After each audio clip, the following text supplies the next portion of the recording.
All right. So, welcome everybody. I'm Cindy Myers of yourenergyhealer.com. And tonight we're going to talk about animals and emotions. And I thought it's, I can't believe it's already time for the holidays, but here we are. Ready or not, here we are. So, I thought that was, again, a good time to start talking about how the holidays can impact our pets. So we're going to do that. But before I get going, if you're having a medical emergency with your pet, please contact your veterinarian. But what I can do for you is provide energy support for your pet to help their natural healing abilities in addition to their vet care. And I do know that quite often, I know that's true for me, it can be a time lag before we can even get an appointment these days with our vet. So getting that energy flowing as best we can in a medical emergency is part of that is important thing to do. So I am available for emergencies, but I don't diagnose. So um you do need a vet for that. All right. So let's go in. We'll weave in a little bit about me as we get going, I guess. But let's talk about the holidays, which again, I just can't believe we're already there. Eh, but it does can impact our pets. So how can it holidays impact our pets? Well, things change. Maybe not in my household because I don't tend to decorate and all that being by myself. I was raised Jewish, so we we don't tend to decorate. I wasn't raised that way, but for a lot of people, you change your household.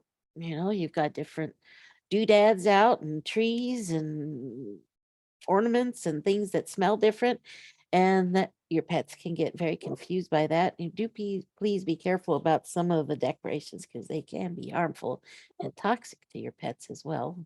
So double check before you put anything out, especially for cats, that they're safe for your animals. But even if they are, just changing things around for a lot of pets, that can be very confusing to them and it can cause anxiety and stress because they don't understand what you're doing. And why is their house changing and why are the smells different? So, and a lot of those smells, remember, our dogs and our cats have way better smellers than we humans do, thousands of times stronger. So something that has a pleasant smell to us can be very overpowering to them. So just be aware that if your pet is experiencing some additional stress or confusion, um, it could be that can be one of the causes. And we don't even realize that, some of the stuff that we do can be very subtle or not be a big deal to us, but to them it can be, um, as I said, very confusing and overwhelming. You can also have visitors, that new people that are coming by in and out, and that can be confusing to them and a lot to get used to the different people's energies. Or you might be going on vacation. So pets definitely, both of it, we can do also experience stress about our pet. We worry about our pet going away and our pet worries about us going away. So vacations can be very stressful to our pets, especially when we've been around a lot the last couple of years. So all of a sudden, where you're traveling and going about, and that can be an added anxiety to a lot of our pets. So, but there's stuff we can do to help with all those things. Just be aware that all these things can be overwhelming to our pets. So let's talk a little bit about how emotions work and why it's the case, why they uh, have uh, issues during the holidays. So let's talk about trapped emotions because emotions, you know what, we all experience emotions, whether it's your pets or ourselves. They just have a more limited vocabulary, emotional vocabulary than most humans. And I do want to qualify that because there's some humans that have not the biggest vocabulary in the emotions department either, but they tend to have about the same as a toddler. And anybody who's seen a toddler have a temper tantrum, they can have really strong emotions. So just because they may not have as many emotions as an adult human doesn't mean that those emotions aren't really strong or they don't have the potential of being really strong. So anxiety, anybody that has a pet that has attachment issues, you can tell that that's a really strong emotion. So that anxiety, that nervousness can really come out. Um, so emotions are chemicals, though, that the body creates to relate to an experience that their your pet is either experiencing currently, or it could be a memory or a dream. We all, again, it works the same for humans or animals. These emotions just trigger these chemicals to go through our bodies, whatever we're experiencing in the moment, and those chemicals go start flowing through our bodies. We can tolerate and we can handle and process out so many emotions in a day. If we exceed what we can process, what if we exceed what we can process out, those emotions get stuck in our body. Kind of think of it just like a food. If you exceed what you can burn off calorie wise, those those calories get stuck in your body. So it's similar with emotions. And those emotions then can block our energy flow. It stops our natural flow to certain parts of our body. It can actually get lodged in different tissues in our body, into organs, into our joints or your pet's joints. They can get lodged in different places, and that can create a weakness in that spot. So it can create a physical issue as well as a behavioral issue, or both. And it can definitely do both. So we want to get rid of those trapped emotions. And fortunately, I know how to do that. So I can identify what the emotions are and release it. And then if it's a behavioral issue, and which a holiday sometimes those can bring out some of those behavioral issues. So if your pet starts having accidents outside the litter box or accidents in the house of some sort, tummy issues, diarrhea is a common one, or vomiting, that can be a very common one too. Digestive issues. And digestive issues is very common in stress related emotions, because when it's related to the fight or flight response system. When that fight or flight response system is triggered, our digestive system turns down to minimal. So your pet's digestive system is not on full full flow when it's eating, and when it's in that fight or flight response system, because all of the energy is supposed to go into running, fighting, freezing, to survival mode. And it doesn't matter if it's a real threat or a perceived threat, it works the same. So the digestive system, if it's a constant anxiety, or even if it's a new anxiety. So after a vacation, some pets have tummy issues within a day or two. I would say out to, even I've seen it even out to 2 weeks when the onset will occur. That takes that long sometimes for the tummy issues to finally show itself. So within a couple of weeks, within a day to 2 weeks, if your animal starts having some tummy issues, it's quite related to that anxiety and processing, trying to process out all those anxious chemicals that it accumulated during your vacation. So getting rid of those trapped emotions can hopefully reduce that anxiety, help them to process their food better, because now their tummy is more fully engaged and can process their food. So we want to pull them out of anxiety as quickly as we can. And that's just a matter of releasing some of those trapped emotions. So that can help really with tummy issues, is getting rid of some of these trapped emotions. And then they can also have some destructive tendencies, or overbarking, um, over mewing. Over grooming is another common one for pets that are in an anxiety situation. They might start licking their paws more or chewing, and I've had some where they took the fur right off of their bodies. They were so anxious. So we want to get rid of those trapped emotions, because they're trying to release that behavior somehow, or those emotions somehow, and it comes out in a behavioral thing. And they don't really mean to, they're not naughty. They're just it's just overwhelming. And sometimes they're trying to get our attention, that says, I I'm confused, I'm stressed out, and I don't know what to do. So it can come out as an an undesirable behavior of some sort.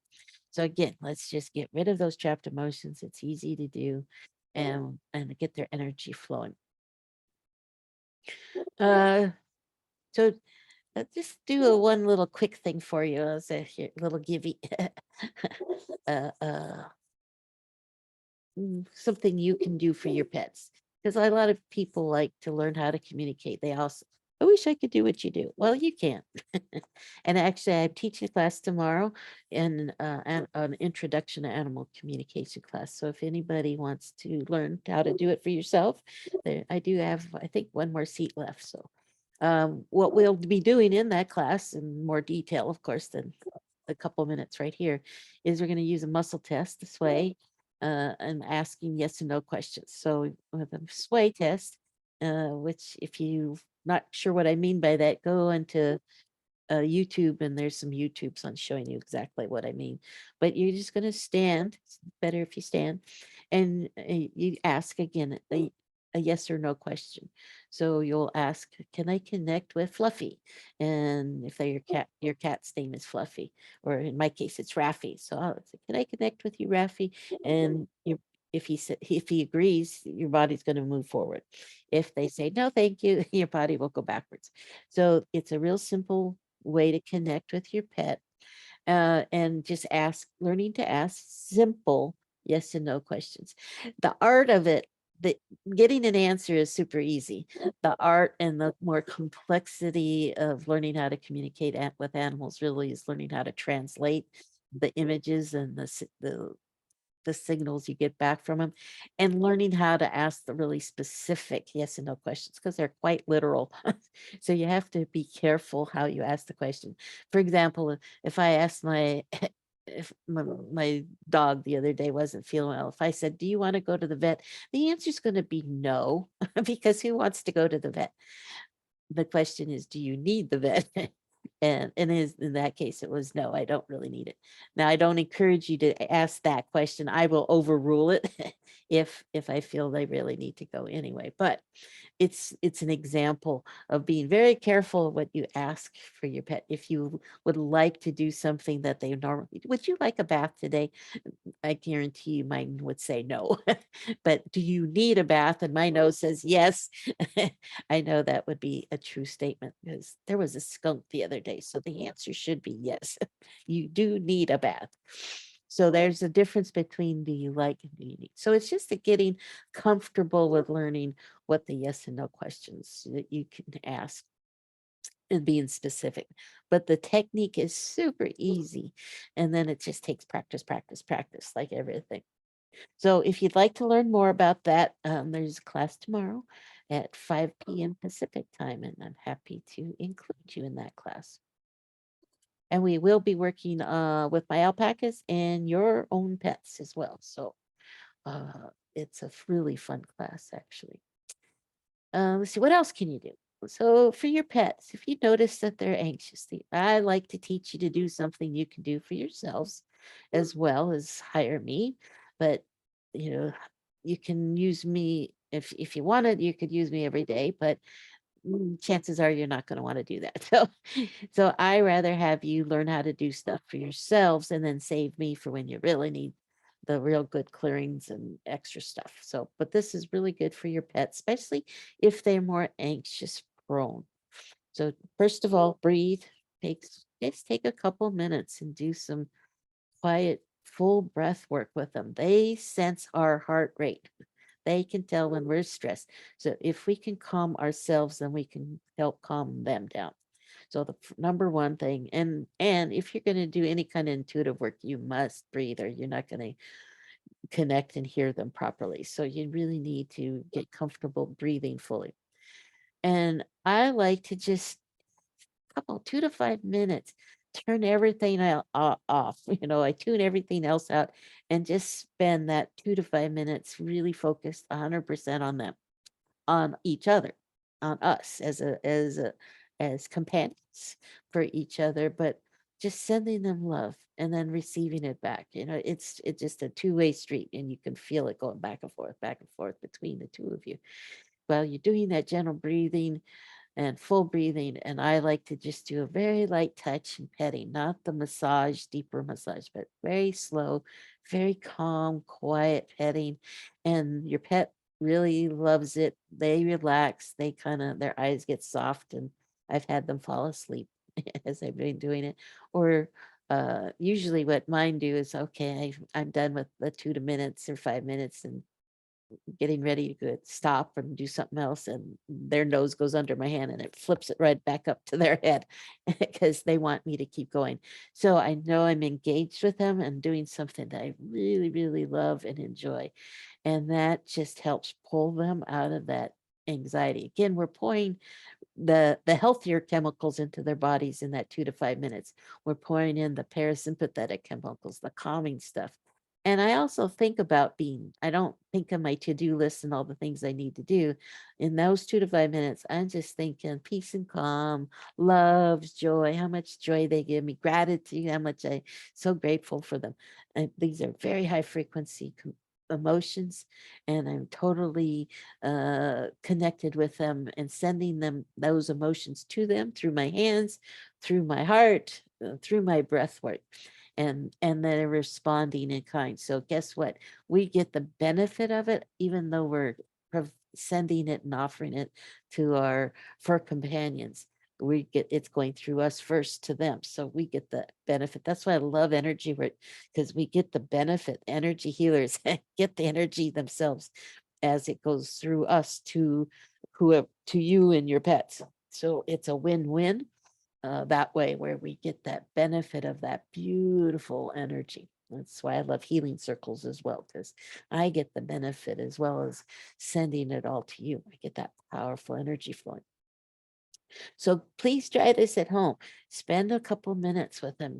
It really, even if you have a deep bond with them, it just makes it deeper. They love it so much. And it really helps again quiet that anxiety down for them.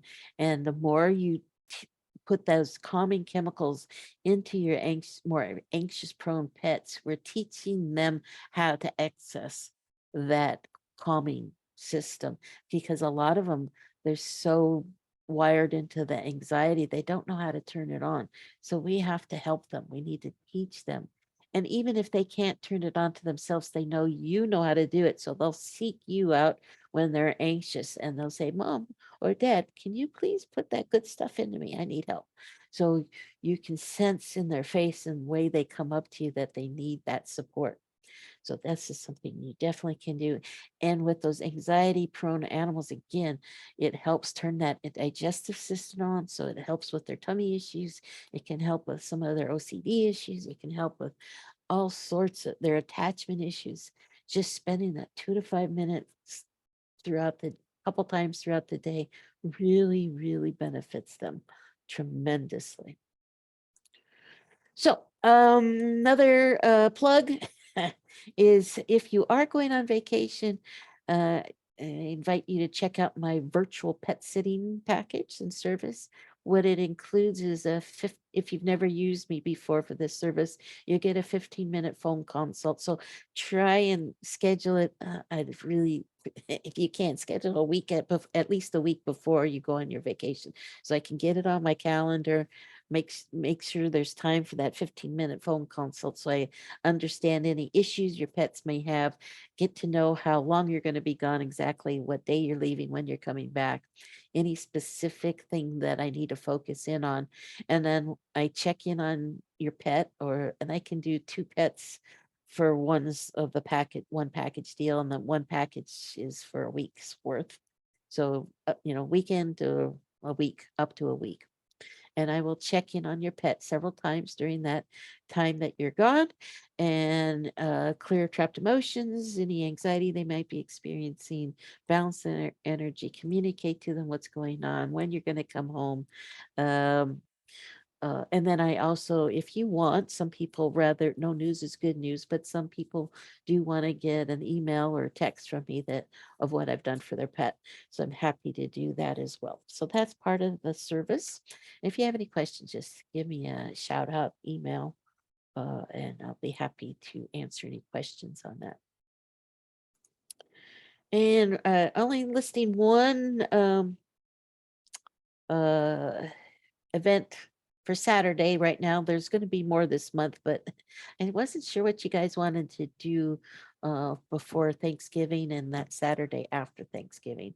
But so we'll talk about that during the healing circle. But we're definitely going to have a healing circle this Saturday, and then we'll discuss whether you want one the Wednesday before. But I have a feeling a lot of people are traveling and cooking and who knows what. So we may skip next Wednesday, but imagine we'll want to do it the Saturday after, which we can do. And then if you are interested in that animal communication class, that's tomorrow at 5 p.m. There's still time to register for it. And I have 1 or 2 slots and I can make room for a couple seats if you guys want to join in on it. All right. Phew. Let me stop sharing. There we go. And open it up for any questions you might have. Anybody have any questions? Terry's smiling. I love their smile, Terry. I have 1,000 questions. I never know where to begin, but I love what you said about bringing your energy into the animals. It really does make such a difference, you know. Yes. So And conversely, if we're anxious, guess what? Our pet tends to be yeah, more anxious too. So which is if really we're hard. sad, they're sad. You know, they pick up everything. Right, right. Well, we're all little radars, so whatever we send out, they're going to hear. And our animals are very, very intuitive and can hear everything. Doesn't, they may try and tune us out sometimes, but our energy can be pretty strong. And the more unconscious we are, we can really send it out. Uh, Exactly. and then there's some animals are more, they're like us. Some are clueless and don't notice anybody's stuff. But then there's some that are very tuned into our energy Very.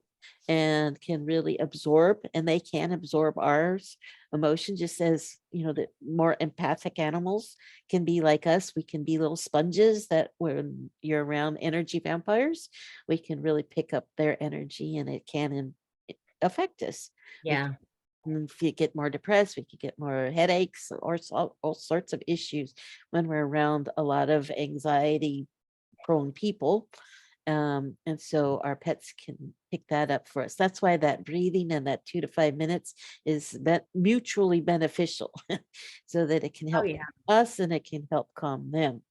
So I really encourage everybody. It's just good for you. It's just really, really good for you. And this guy here, Curbs, look at him with his foot. Oh, you can see the inside of his paws. He's been chewing on his feet for about a week now.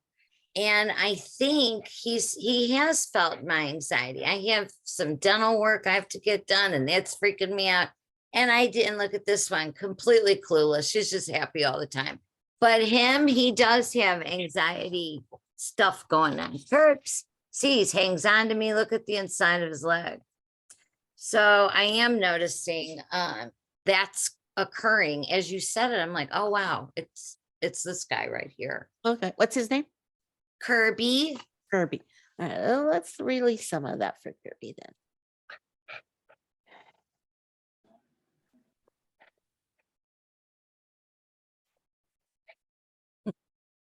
So going to release unsupported. He's listening. Clearing that. Some nervousness, clearing that. And so you might see some lips licking when they release stuff. He can also yawn. He just did a big sigh. He Okay. went, yeah. Uh, Surprised you didn't hear it. release some anxiety as well, clearing that.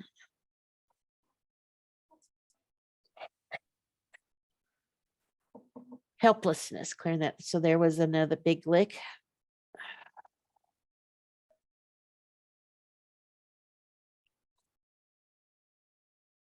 And we'll tune him to some peace and calm. Oh, and distortion in the first chakra. So I'm going to clear that. Fear, unsupported, confusion.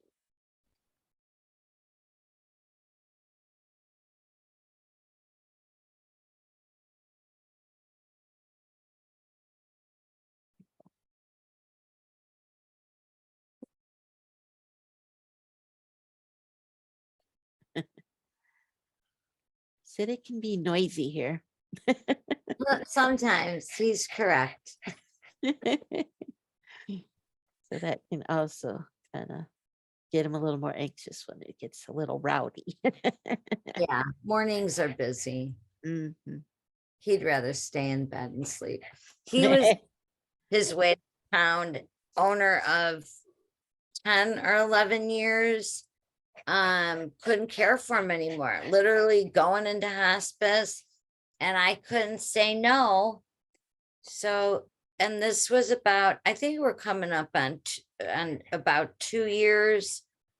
First year was rough because he didn't know who I was. Where's his home?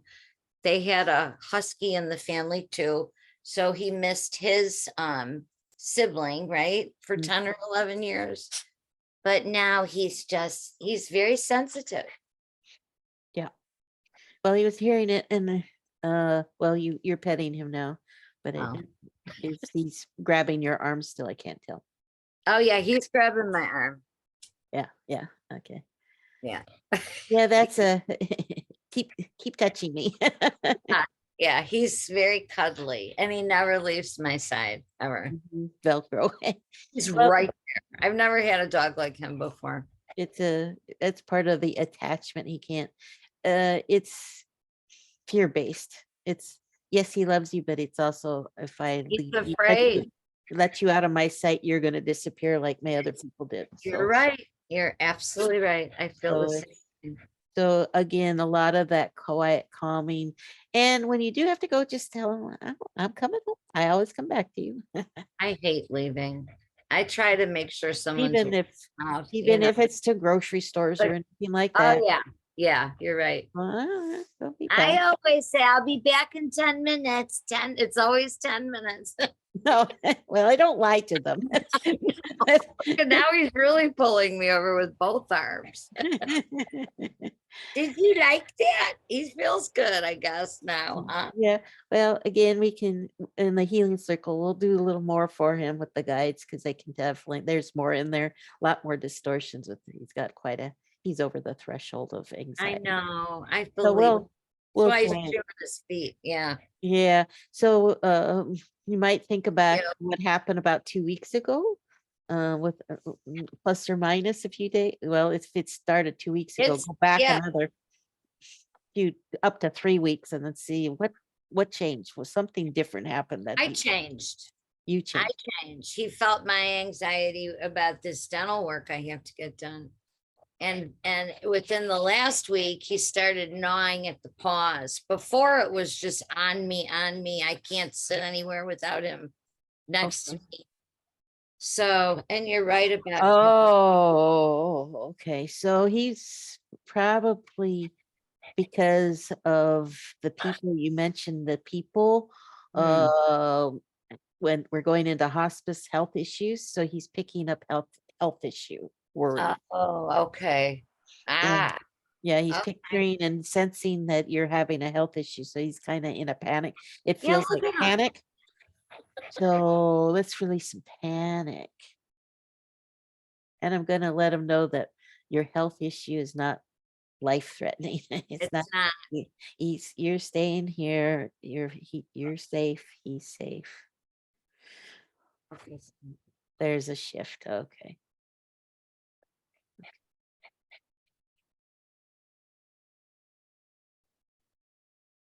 Okay. And there's No, your kiss. There's your yeah. kiss. Your We're gentle talking. kiss that he heard you. So, okay. I felt that, yeah. Yep, yep. So, that's where it was coming from. He was picking up that health issue and assuming it was meaning, oh, now you're leaving me too. Oh, God, not happening. Now, so anytime you get nervous about it, which is natural for yourself, just and you see that he's picking it up and demonstrating some anxiety from it, just send him a thought saying, "No, I'm all right. I'm being scared for me," Right. and Okay. tell him what you do need, which is just sweetness. You don't need I need him to like lay down a couple feet away yeah. Well, picture that and just say, just lay down. and you just go over there. I'm right here. I'm not going anywhere. You can lay down. Right. Thank you so much. Space. Appreciate Space. I sometimes tell my Bailey that I space, buddy. Right. Space. Right. I like him to go in a different room and then they just start barking. So No. I never have space unless I leave.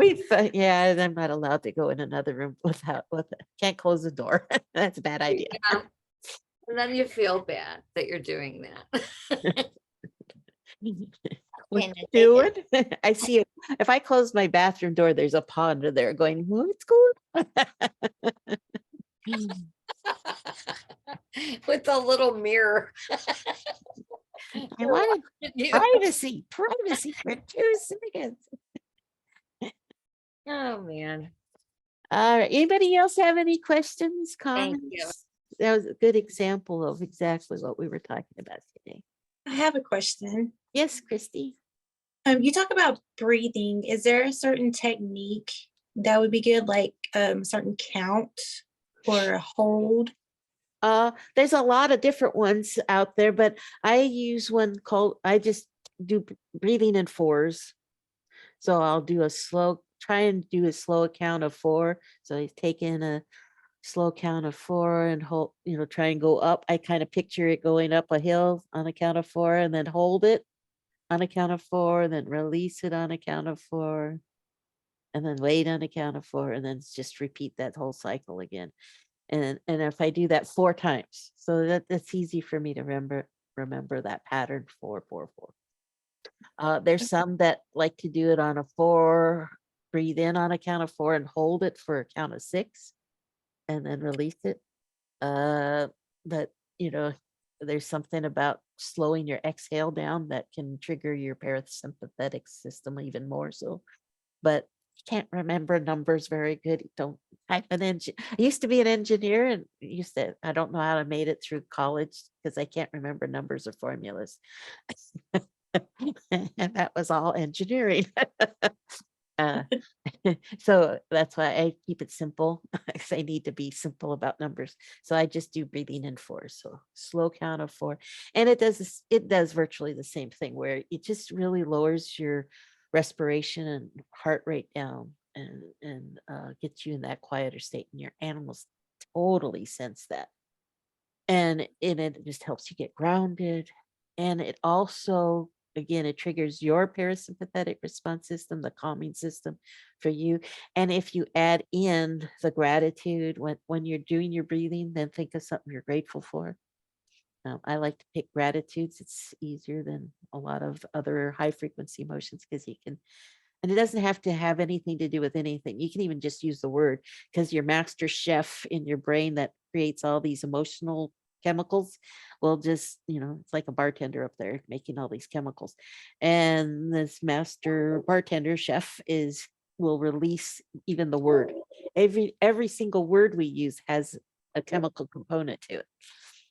So when we say gratitude, even if we don't think of a memory of what we're grateful for, we'll say, oh, a generic gratitude, sure. And it starts pouring that in. And again, that higher frequency emotion. And I don't know if I have my chart, Andy. Let me see if I have it. Then I'll show you what I mean. Oh, did I lose my? I might have closed out my thing. Shoot. It's not coming up. There. Can I find it real fast? Let me see if I can find. Anyway, the emotions. the love, you'll hear me say love or above quite often, and anything higher frequency like that, it's super high frequency emotions compared to grief, uh, anxiety, anger, all those emotions are very slow moving, which is why they are easier to get stuck into our bodies because they move slower. And then they act like magnets too. So anything similar in frequency will go right to those emotions. So I'm looking really quickly here. There we go. I found it. Alrighty, this will make probably hopefully make a little better sense for you. So here's this chart that you can see what I'm talking about. So the love or above is the green going up, and this chart they're actually they're magnitudes. It's logarithmic. So don't have to remember the math on how that works, but it's 10, it's to the power of 10 stronger versus just 10 times stronger. So the love, when I talk about love and gratitude is up there around probably between joy and peace. It's very high. So love is actually one of the lower frequencies of the high frequency emotions. The gratitude's higher, joy is higher, peace and calm. You'll hear me, especially in the healing circle, we tuned to peace and calm. I tuned Kirby to peace and calm because that's more powerful. Again, magnitude's more powerful to the power 10, stronger than love or gratitude. And we really need that for an anxious animal. We need something really strong to do the calming system.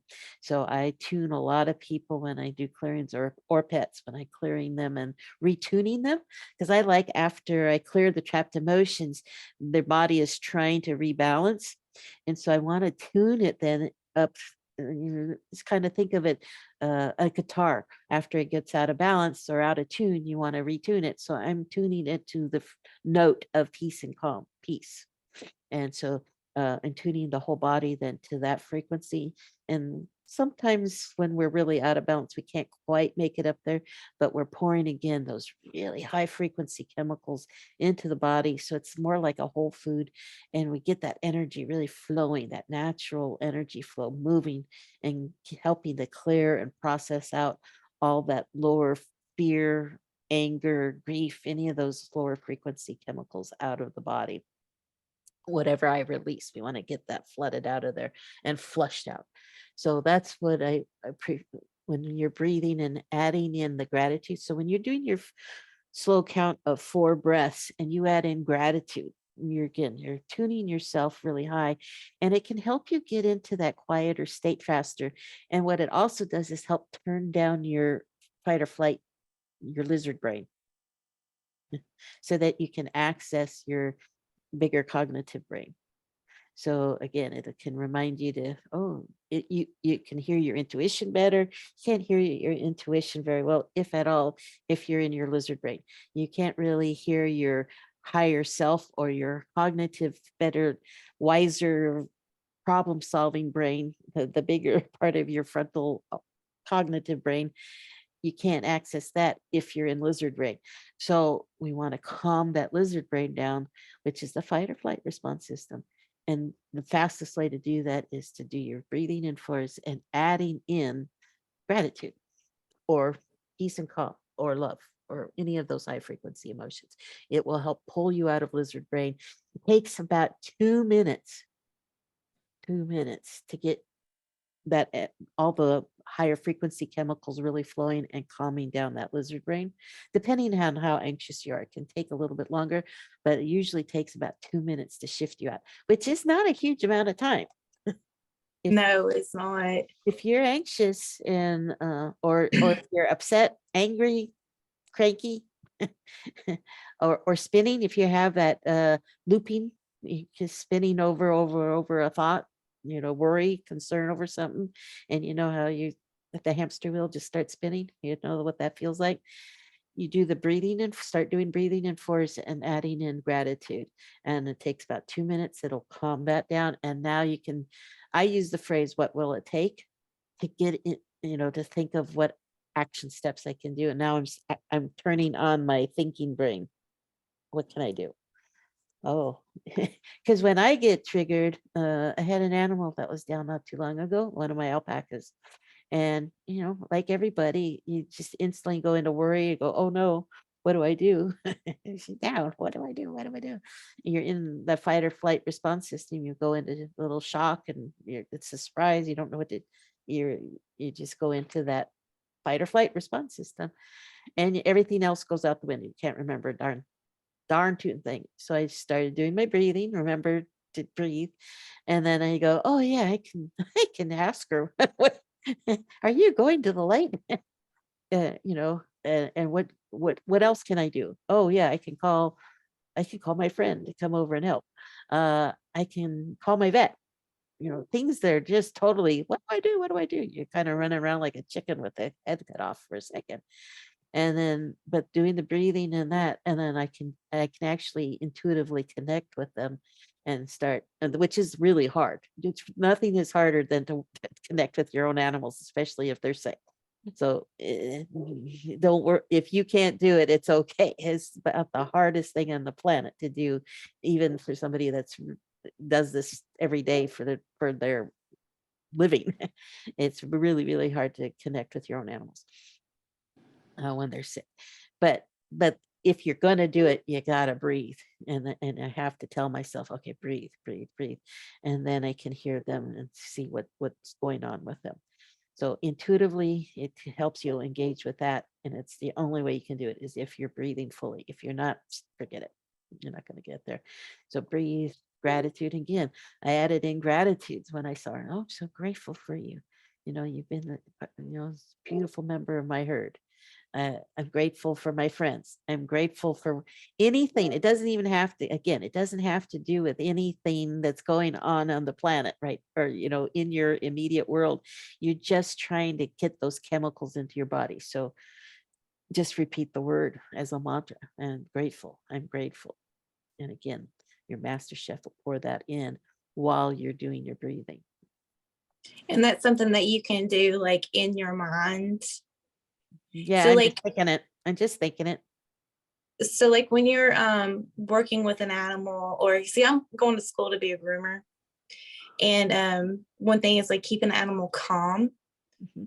Mhm. Would that be something that you need to like think to the animal, but like it's okay, calm, or like speaking it out loud? Is it the I think same? no.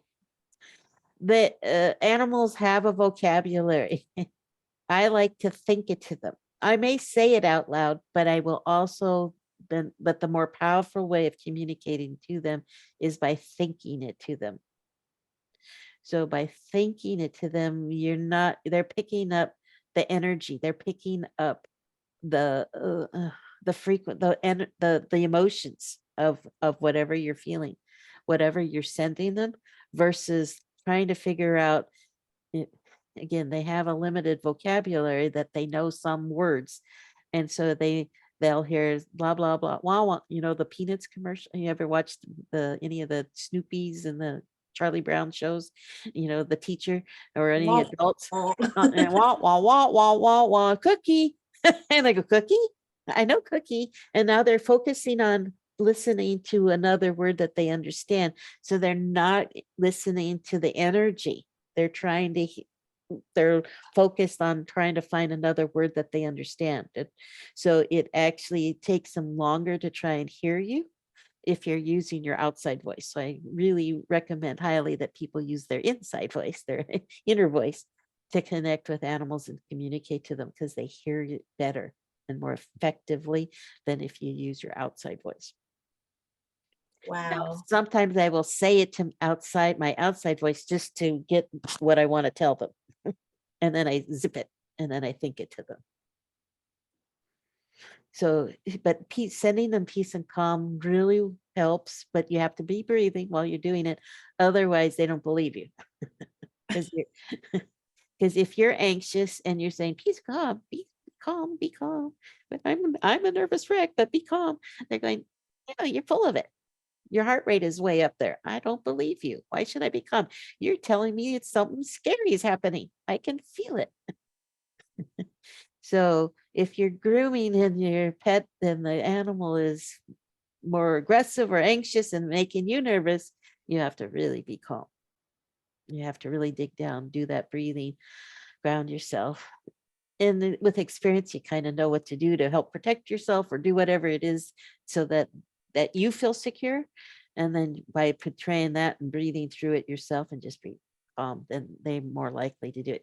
And again, and then the energy, if you picture that energy coming through, I'm getting my chills. So this is important for you to hear.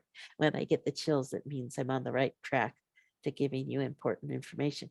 Is that your hands, because you're doing hands-on work, uh, you're going to send a lot of energy out your hands too. So while you're doing the breathing and quieting, your hands are going to start vibrating and sending out those same energy, which the animals will pick up through their hands. A lot of times I will rub my hands together really fast as I'm breathing in that quiet energy. And now my hands are now sending out that energy. My left hand typically is picking up what the animal is sending me, and my right hand usually is the one that sends the energy out. So you can use your hands to kind of feel on their body where the tension is. You might feel where the stress is in their body. And then I will put that white light and peace and calm right over that spot and just hold my hands on that spot for a few moments, and that will help get that energy flow and they'll feel better. They really come to my class because you could really benefit groomers, especially if you can't even come into the animal communication class. I have one with Jen Weigel. I think you came from me. Didn't you come in from Jen? I did, yeah. Yeah. I was in the empathic one that you did was my first one. Okay, so you came to one. Come to the energy one. We have one December 7th because I'm going to get into doing the energy work on animals on that one if you can, because that will really help. You can do energy through your hands to help with the animals, and feel their energy to help quiet them down. And as you're bathing them, all that, you can really do a lot of great energy work with them as they're getting groomed. And so it's more like a true spa day for them, as opposed to something scary if they're uncomfortable and don't like energy, don't like particularly grooming. And it's reason animals don't like grooming is just because they don't know what the heck's going on. So your ability to show them what you're doing ahead of time, you picture what you're going to do ahead of time, it will be really important. uh for example, with my alpacas, they don't like their nails done, and most animals don't. And it makes sense because that instinctively, what does a predator do to take an animal down? It's to take their legs out from under them. And here I am grabbing their feet to trim their nails. So it would trigger their anxiety. So ahead of time, I'm telling them what I'm going to do. Oh, I'm going to trim your nail. I'm thinking it to them in my head, picturing exactly what I'm going to do to them. Oh, I'm going to catch you first. Wait, okay, stand in a corner. Pick the corner you'd like. I don't care. I tell them that. Pick a corner. I don't care which corner you go to, and I'll catch you there. And they may go around in a circle a few times. And I go ahead. And then they say, okay, this corner. And I quietly halter them, and then, okay, hold foot. And I tell them which foot, and they don't just do that, but they're less afraid. They're way less afraid because they know what's going on. I'm not going to eat them. I'm just going to trim their nails and they'll feel much better afterwards. So I picture to them grooming, shearing day. I tell them exactly what's going to happen, even though they've done it umpteen times every year. Once a year we do it. They're still really anxious. So I tell them ahead of time, this is what's going to happen. We're going to lay you down. We're going to give you a haircut. You're going to get a couple pokes in your rear end, and then off you go. And you're done for a whole year, and it's going to feel so good. You're going to get to roll. And I like to picture how good it feels afterwards. So what's the benefit to them? You're going to get to roll in the dirt and really feel that the grass scratching your back for the first time in a year. And it's going to feel so good getting that sun, feeling that sun soak up into your skin. So I picture all the benefits as well as what's going on. And that usually, again, they don't like it, but they're less afraid. They, and I tell them it's okay if you want to get cranky through the process, that's okay. I don't care. You're still going to get a haircut.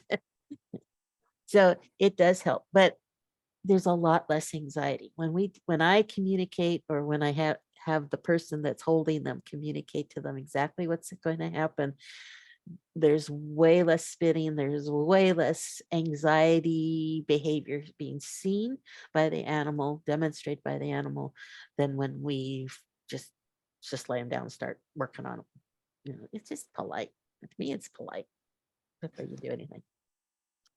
So try that. See if you don't notice the difference with the animals that you're gonna groom, by just thinking to them what's gonna happen. Think happy thoughts. Oh yeah, and I schmooze with them. You wouldn't think animals are vain, because that's more of a human trait, but who doesn't like to be told how beautiful they are? I go, "Dad, you're so beautiful," and they get happy.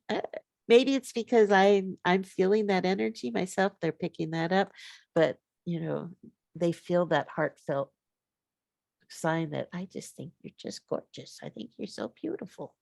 You're so sweet. Even if they're cranky, I go, I don't care. I think you're sweet. So you can really do a lot with just thinking to them. See if you notice the difference. I think you will see it.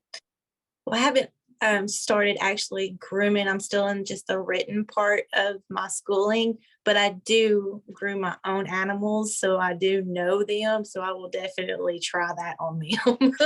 Well, if you want to come practice, you can come and bathe my Great Pyrenees, because he got into something really stinky yesterday. And boy, does he need a bath. That's a lot of fur. It is. He's so cute. What did you roll in, buddy? Oh. He's a big boy, and he's not fun to groom. He's not too crazy about baths. So good question. Anybody else, anything? All right, so let's get into our healing circle then. I'm going to stop.